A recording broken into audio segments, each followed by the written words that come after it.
Read from the Bhagavatam.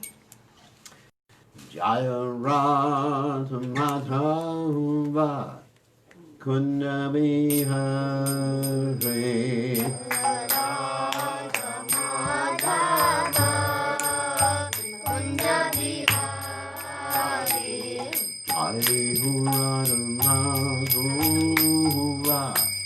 Kunda Bihare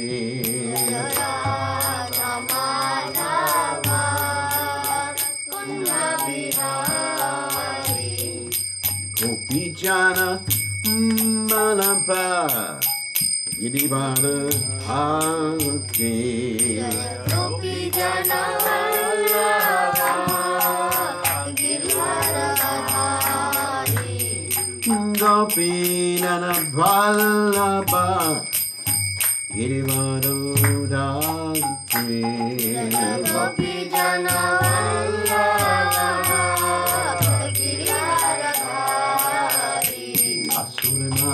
Nana Brajanandana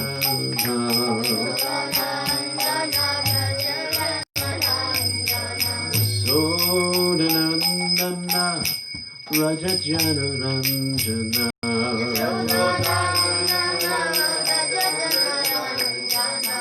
Yamuna Ravanachari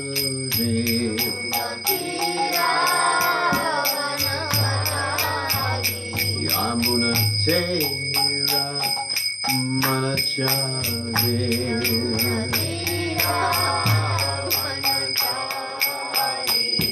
Jai Madhava Kunja Vihare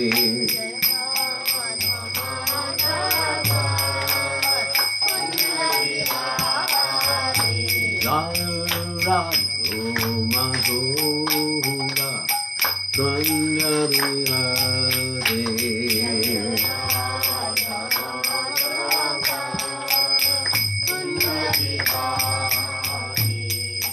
Gopinana Jai Gaur Prananda Hari Hari Gaur.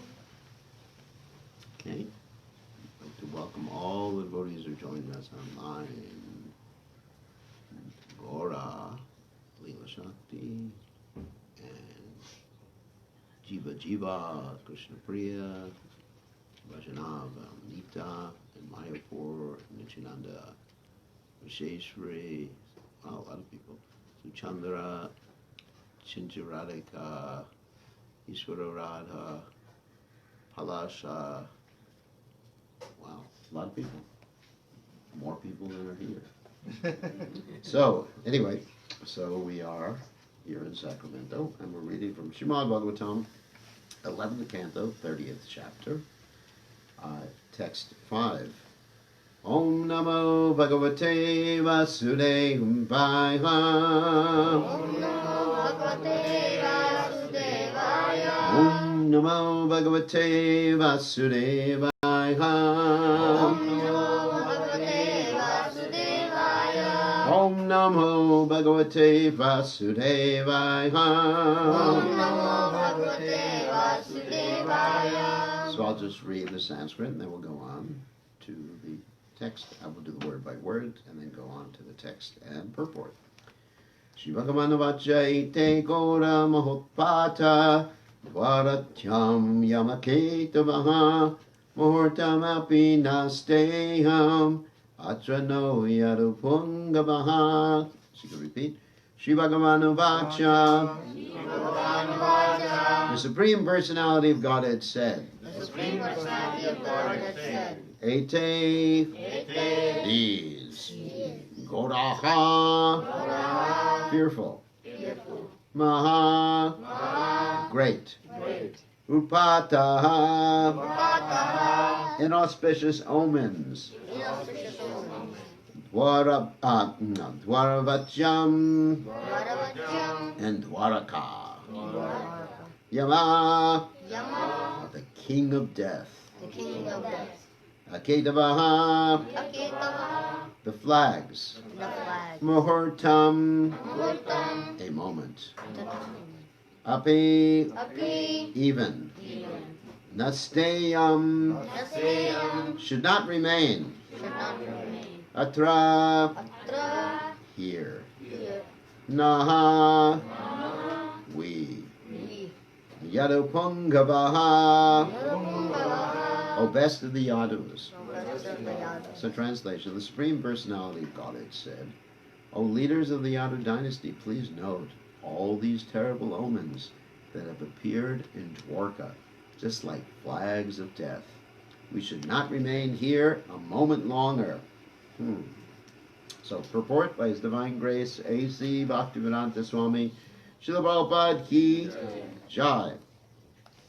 Srila Vishwanath Chakravarti Thakur has given a great amount of evidence from the Vedic literatures proving that the human-like form of the personality of Godhead and His holy name, abode, paraphernalia, and associates are all eternal, spiritual manifestations without any tinge of material contamination. In this regard, the Acharya has further explained that because the living entities must suffer the reactions to their sinful activities, the Lord arranges for them to be punished during the Kali Yuga. That's now. In other words, it is not Lord Krishna's desire that conditioned souls be sinful and suffer, but since they are already sinful, the Lord creates an appropriate age during which they can experience the bitter fruits of irreligiosity. Since Krishna personally establishes religious principles in his various appearances in this material world, at the end of Dwapara Yuga, religion on the earth was overwhelmingly powerful. All the significant demons had been killed. The great sages, saints, and devotees had been greatly encouraged and enlightened and fortified, and there was little hope for irreligion. Had Lord Krishna ascended the spiritual sky in his spiritual body before the eyes of the world, it would have been very difficult for Kali Yuga to flourish. Lord Krishna left the world in exactly that way during his appearance as Ramachandra. And hundreds of thousands of years later, hundreds of millions of pious persons still discuss this wonderful pastime of the Lord. To pave the way for Kali Yuga, however, Lord Krishna had left this world in a way that puzzles those who are not his staunch devotees. The eternal form of the Lord is described throughout Vedic literature, and his eternal form constitutes the highest understanding of the absolute truth in accordance to all the great acharyas, including Shankaracharya and Chaitanya Mahaprabhu. Yet although Lord Krishna's eternal spiritual form is a realized fact for advanced devotees, for those who are weak in Krishna consciousness, the inconceivable pastimes and plan of the Lord are sometimes hard to appreciate properly. So this is very important. Verse. Somaganata Mirandasha Gananjana Shalakaya Chakshur Mriditam Yena Tasmai Shigurave Namaha. So this particular part of the Bhagavatam involves what's called the Mosha Lila. You heard about that before? That means the Lila, or pastimes of Lord Krishna disappearing from this world. And in one sense, the Lila is an illusory pastime. Illusory in the sense, as Prabhupada is, actually the Prabhupada's disciples who did the commentaries here, as Prabhupada disciples who did the commentaries here are commenting on, and the Acharyas comment on, that Krishna appears to be shot in the foot by a hunter. You know the story? There was this hunter. Krishna was actually meditating, and there was a hunter who mistook his foot for a deer, and he shot his foot. And then Krishna apparently left the body, just like an ordinary person. But we know that Krishna's body is what? Spiritual, Satchidananda. Krishna doesn't leave his body. He is his body. And we, in the spiritual world, we are our bodies. Right now, we're not our bodies because we have a material body. So this was arranged to bewilder people so that people would not get attached to Krishna. That Kali Yuga could fully flourish. This is called the Mosha Lila. It's an illusory pastime. Krishna made an illusory duplicate of himself so that people would get bewildered. So Another thing that happened during this Mosha Lila, or disappearance of Krishna, is the disappearance of the whole Yadu dynasty, Krishna's family. Krishna wanted to make them all go away. And the reason why Krishna wanted to make them all go away, because they would have created a disturbance on the earth. I'll give a practical metaphor to illustrate this. Let us say that there's a big riot here in Sacramento. You know what a riot is? And what will happen if there's a riot and people start burning down buildings? They'll call the what? Not only the police, what do they call? National Guard. The National Guard. You know what the National Guard is? That means each state has this National Guard, which is also connected to the federal government. And the National Guard could be called to foreign countries too. But generally, if there's some problem here in the state of California, they're called the National Guard. And the National Guard will come in and deal with all the rioters. Mm-hmm. Now, what happens after they take care of the riot and the riot's over and everything like that? Will the National Guard stay there? No, why? Because they'll create problems, isn't it? Because they'll all be sitting there in the street and they'll start fighting each other and they'll start to become criminals too. So Krishna's National Guard is called the Yadu dynasty. And there's two types of members of the Yadu dynasty.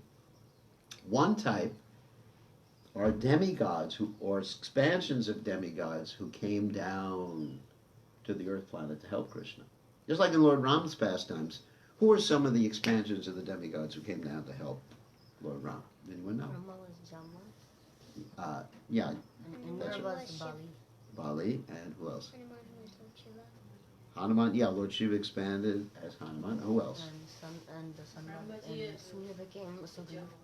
Yeah, Brahmaji, Jambavan. What else? Sugriva. Sugriva was who? Surya The Surya Dev expansion. So, and then what about Nala and Neil? Who were they They expansions? were Nala and Neil were Vishwakarma. Vishwakarma, because they were architects. Remember that. So, in Krishna's pastimes, you had a similar thing. And so, those were one aspect. That's one aspect of the Yadu dynasty, the expansion of the demigods. But there was another aspect of the Yadu dynasty, besides the expansion of the demigods. Who were those people? Those were Krishna's eternal associates. You see? There's two parts of the Yadu dynasty. One were expansions of demigods, and the other were Krishna's eternal associates. So it's the expansions of the demigods that Krishna wanted to get rid of. And said, not his eternal associates. You know, some of his eternal associates remain, like you have Uddhava, who's Krishna's eternal associate, right? So he remained. So Krishna had this very interesting way to get rid of them. He thought, nobody else can get rid of them, so they have to get rid of themselves. And what happened is that Krishna arranged that the Yadu dynasty was cursed. Once upon a time, this young kid named Samba was like you, honey. Actually looked exactly like you. So they were, the young boys, they decided to tease the sages. So they dressed up Samba as a girl. You know, they put a sari on him and he has head covered. And they put a little pillow in his stomach so he looked like the girl was pregnant. Did you ever hear the story before? And so they went to the sages and they said, all right, my dear sages, please tell us. That's before they had ultrasound, you know, they can tell whether it was a boy or girl. So please tell us whether the child that this girl is going to have is going to be a boy or a girl. And the sages knew that they were being teased. And they said, this girl will give birth to an iron club that will destroy the whole Yadu dynasty. And so the boys got a little frightened at that point. They, Samba gave birth to an iron club. An iron club came out of him. And so they went to the king. His name was Ugrasena. And they asked Ugrasena, what are we going to do? And Ugrasena said, no problem, I'll take care of it. We'll just get rid of the Iron Club. How can it destroy the whole dynasty if we just get rid of it? So he sort of broke it up into little tiny pieces. It became powder, basically. And there was one piece left. Like this. They couldn't break up. So they said, all right, it's all right. And they threw all the powder into the ocean. And so Ugrasena was thinking, we've tricked the sages. So then what happened is that the ocean, the waves of the ocean, brought the powder back to the shore, and the powder actually became iron rods. Like, Okay. you understand? Like in sugar cane, Like cones. yeah, canes. It became like iron canes. It grew up to iron canes. All right. And then that little piece that was left actually became the arrowhead of this hunter named Jirah. And this hunter named Jirah, I'll tell his story in a second. But anyway, so the iron canes were there. So then Krishna arranged that all the residents of the Yadu dynasty would go on a picnic. Ever gone on a picnic? Not a picnic. So while they were on a picnic, they got drunk. Nowadays, you hear so many stories about people in India even getting drunk. Social drinking and drinking. It's horrible, isn't it? Terrible thing. I think drinking is horrible. When I was young, I just wanted to go in and see what a bar was like. I never drank. And I opened the door, it was like walking into the hellish regions of the universe. So when people drink, they not only degrade their consciousness, but guess what else happens? They cause ghosts to come. So when people take intoxication, whether it's drinking or here in California, I guess marijuana is legal, what happens? The ghosts come. And then the ghosts, what do? They take over the person's body. And then the person, because the ghosts, poor ghosts are people like you and me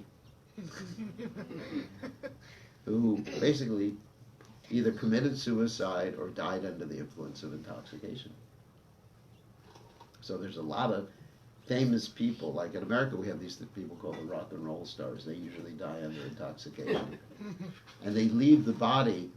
A yogi leaves the body how? Where? Yeah, Brahmaranda. And some devotees who are not like hatha yogis, they leave the body generally through the mouth. I've been with devotees who have left the body, and they just,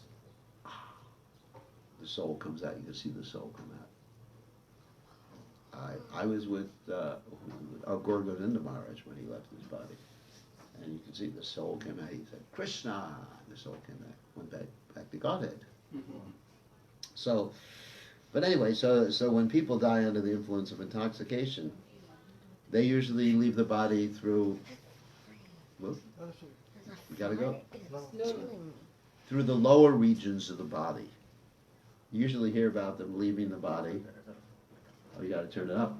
Usually you hear about them leaving the body in the bathroom. Isn't it? Usually you rock and roll stars. Actually, you get feedback. I can speak louder. Why don't you turn it down a little bit? It's just, Turn it down. it's really loud. Yes. Okay. So anyway, so what happened is the members of the Yadu dynasty, they got drunk. And they started killing each other, hitting each other with these canes. And this way, they all left this world. At least the ones who were demigods. Remember I told you about that? But the ones who were eternal associates didn't leave the world in that way. And then Krishna was just sitting by the banks of the river, actually the ocean. He was sitting by the banks of the ocean, and he was meditating, and this hunter, he actually fired an arrow and hit Krishna's foot. And who was the hunter? His name was Jirah. This hunter was Brigamuni previously. And Brigamuni had made a big offense, because his offense is he had kicked Lord Vishnu in the chest, remember? He was testing to see who was in the mode of goodness. That's a test we should do.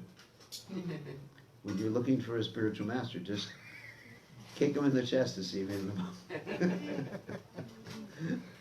If you do that, you'll be committing a mad elephant offense. Anyway, don't do it. But he actually offended Lord Brahma by not properly offering respects. He offended Lord Shiva by calling him names. And he offended Lord Vishnu by kicking him in the chest. And what did Lord Vishnu do? And he apologized. I'm sorry, my chest is too hard. That's mode of goodness. Forgiveness. Of course, after he did that to Lord Vishnu, guess who ran away? Actually, you know that story? How do you know? Did I tell it previously? He knows the story. Lakshmi ran away, and then Lord Vishnu had to go down to the earth to look for Lakshmi. And who did he find instead of Lakshmi when he went down to the earth? Does anyone know the story? Padma, yeah. He went down to the earth and he found Maya Sita, who was Padma, Padmavati. You understand? Because when Lord Ramachandra, we're telling different stories, of course. When Lord Ramachandra was in the forest, the real Sita was taken by Agni. And then Maya Sita was there with Lord Ramachandra. And the Maya Sita was the one who was kidnapped by Ravan. But Maya Sita, after being, let's say, with Ram for so long, and also even with Ravan, because she kept chanting Ram, Ram, Ram, she fell in love with Ram. And she wanted to marry Ram. She went to Ram and said, you got to marry me. I've been chanting your name all this time. And Ram said, no, Ekapatni Vrata. I've taken a vow only to have one wife. So, but in the future you could marry me. So when Lord Vishnu went down to the earth planet to look for Lakshmi, he became a poor man. He had no Lakshmi. Poor Lord Vishnu, you know. So he had nothing. He just had to dress in rags. And while he was on the earth planet, he met this Maya Sita, Padmavati, and he wanted to get married to her. They fell in love. Nice love story. He fell in love with her, and he couldn't marry her because he didn't have any money. Her parents said, you know, what are you going to marry this poor guy for? He's just a poor beggar. So, but Lord Vishnu was so much in love with her that he arranged to get a loan. From who? Well, you know the story. He knows all the stories. From Kuvera. So he took out a big loan with a high interest rate, like 100% per day. You know what 100% is? It means the whole thing, you have to pay double every day, and it doubles again, and it doubles again. That's a very bad loan. I know people in Fiji who gave loans at 25% per month. Wow. Some of my friends. I'm not going to mention names. They became very rich doing that. That's called a loan shark. You know what a shark is? It's a loan shark. Anyway, so what happened is he took out a loan from Kuvera, and also he needed a place to have land, so from this expansion of his, Varahadev, he took out land. He got a piece of land. And he said, well, I have money, now I have land, marry me. So they got married. And as soon as they got married, when they were going on their honeymoon, you know, Lord Vishnu has a honeymoon, then they ran into the real Lakshmi. And when they ran into the real Lakshmi, guess what? The real Lakshmi got angry. He's my husband. And the Maya Sita or Padmavati said, no, he's my husband. And the girls started a fight. And Lord Vishnu got very nervous, because men don't like to see ladies fighting. And he thought, the only way I can get here is to turn myself into a deity. So he became a deity. And the girls looked at him and they said, oh my God, that's a real God. You know, anyway, oh my God. Our husbands become a deity. So the only thing they could do is turn themselves into deities. And that's how Balaji became there, and Sri and Bhu. Sri Devi and Bhu Devi. So which is Maya? Maya Sita is who one? Which one? Bhudevi? Bhu Devi. Bhudevi, yeah. Shri is Lakshmi. Yeah. So so when you go to Tirumala actually, you'll see Shri Devi and Bhudevi, and that's how what happened. It's all due to Lord Vishnu getting kicked in the chest by Brigamuni. Because Lakshmi was really upset, you can't do this to my husband, and you are too tolerant. You are too tolerant, and Lakshmi wasn't tolerant. So anyway, getting back to the point. So Brigamuni, he had to suffer that reaction of being a hunter. And therefore he apologized to the Lord, and the Lord said it's all right. And he apparently left a material body, but Krishna doesn't have a material body. And then at the same time, Krishna ascended to the spiritual world. So that's called the Mosha Lila, or the disappearance of Lord Krishna. So, anyway, so this is the story. Anything else about this?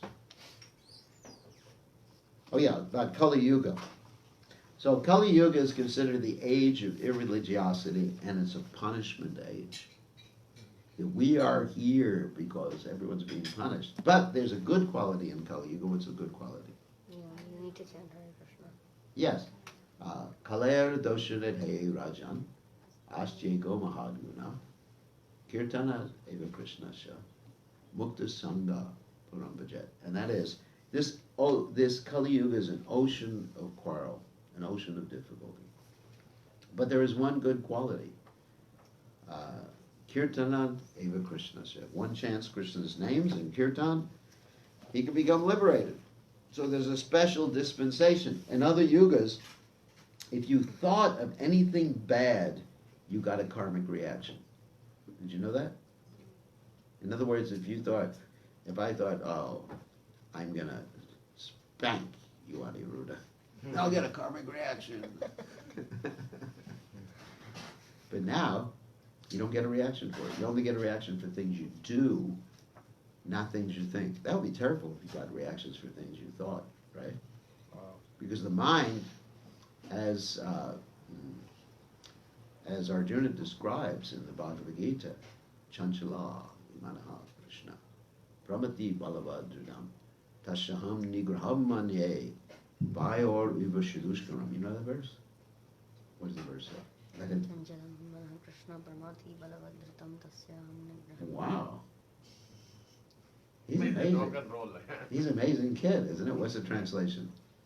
Jim said the mind is very, I don't remember the exact. Restless, turbulent, obstinate, very strong. And it's harder to control than the wind. Wow. He has a good education. Fantastic. So, as soon as you grow up, you should travel with me. He's a real devotee. So anyway, so the mind is restless, turbulent, obstinate, very strong, and to control it is more difficult than controlling the wind. So therefore the mind comes up with all these crazy thoughts in Kali Yuga. And so we were responsible for, karmically responsible for the mind's thoughts, we'd be in big trouble. Right? So that's a special dispensation in Kali Yuga, and we have Lord Chaitanya, who is the Yuga avatar, who teaches us this Krishna Nam Sankirtan. Okay, any other questions? Or any questions? Questions, comments? Problems? Questions? No. This Maharaj is illusory, you said illusory Lila. Yeah, because Krishna doesn't have a material body. Ajopi sam avyatma prakriti vishramadishtaya sambhavami bhamaya. That Krishna says in the Gita that I descend in my original transcendence. You know that verse? What? Yes. Ajopi san. Avyatma bhutanam Ajopi san. prakritam swamadhisthaya sambhavami Sambhavami abhamaya. Not you, Gay. Yeah, but he knows the verse. That I appear in my original transcendental form. And what does Krishna also say? Avajinanti.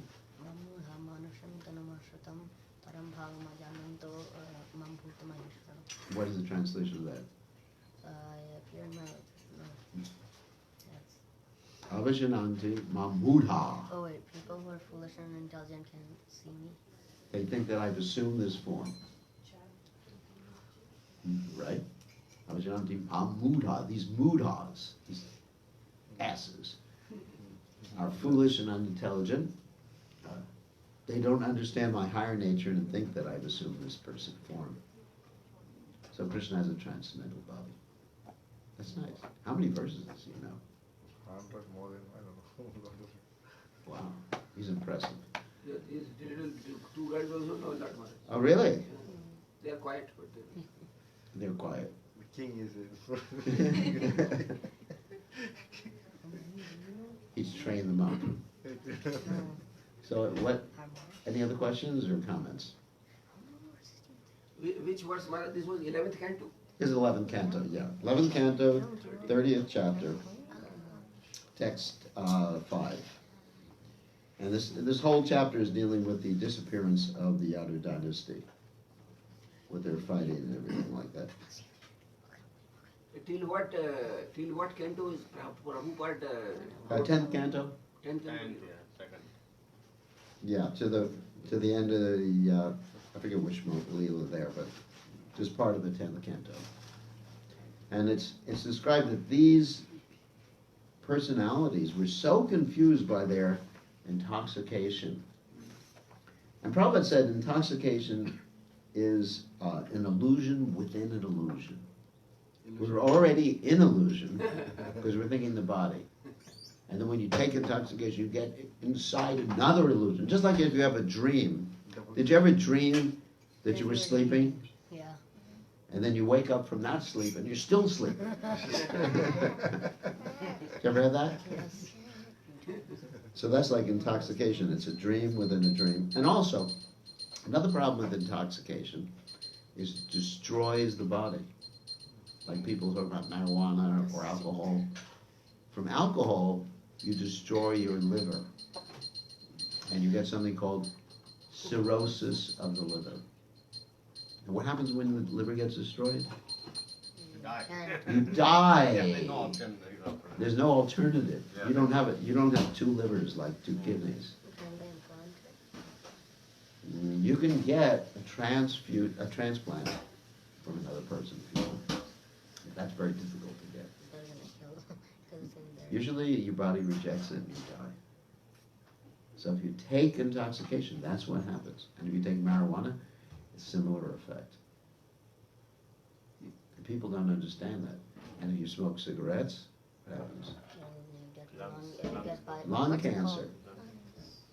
But people are so addicted to these things that I know someone who got throat cancer from smoking, and they were so addicted to smoking cigarettes that they did a tracheotomy. Anyone knows what a tracheotomy is? They make a hole here, and they had to breathe through the hole here because they couldn't breathe this way. And then they put the cigarette to the hole. They were so, you've seen that? Yeah. Wait, you can breathe through that? Yeah, they breathe and they go. You can? It's crazy. People are crazy in Kali Yuga. Even in the packet of cigarettes says cigarette smoking is injurious to health, Yeah. damage to health. Still they People are crazy. So you should learn and not do those things. Just stick tightly to the regulated principles. Anyway, so here's just more of the story here that's very interesting. They even attacked Balaram with the sticks. They ran towards, this is a further verse here. In their confused state, O king, the residents of the dynasty mistook Lord Balaram for an enemy. Weapons in hand, they ran toward him with the intention of killing him. O son of the Kurus, Krishna and Balaram then became very angry, picking up some cane stalks. They moved about within the battle and began to kill with these clubs. So not only the Yadav dynasty members killed each other, but Krishna and Balaram killed some of them too. So how did Lord Balaram go then? Lord Balaram manifests the Sheshanag from his mouth and entered into the spiritual world. There's a different way. Same time? No, different time. Yeah, same time, because later on it's described here. Lord Balaram then sat down on the shore of the ocean and fixed himself in meditation on the Supreme Personality of Godhead, merging himself within himself. When it's described by the Acharyas, that means he manifested Seshanag from his mouth. Because Seshanag is an expansion of Lord Balaram. He gave up this mortal world. Lord Krishna, I guess we can read some of the verses here. Lord Krishna, the son of Devaki, having seen the departure of Lord Ram, that means Balaram, not Ramchandra at this point, sat down silently on the ground under a nearby peepula tree. And this is, just then a hunter named Jara, who had approached the place, mistook the Lord's foot for a deer's face. Thinking he had found his prey, Jara pierced the foot with his arrow, which he had fashioned from the remaining iron fragment of Shambha's club. Then seeing the forearm, because Krishna manifested forearms at this point, the forearm personality, the hunter became terrified of the offense he committed, and he fell down, placing his head upon the feet of the enemy of the demons. That's Krishna. Jara said, "O Lord Madhusudana, I am a most sinful person. I've committed this act out of ignorance. O purest Lord, O Uttama Shloka, please forgive this sinner. O Lord Vishnu, the learned say that for any man, constant remembrance of you will destroy the darkness of ignorance. O Master, I have wronged you. Anyway, so there's this whole prayer of the hunter right here. And Krishna says, my dear Jara, do not fear. Please get up. What has been done is actually my own desire. With my permission, now go to the abode of the pious, the spiritual world. So anyway, so that's the disappearance of Krishna. So we should end, because we have breakfast at Vrindavan's. Okay, thank you all for joining us. All glories to His divine grace. Srila Prabhupada, Ki Jai.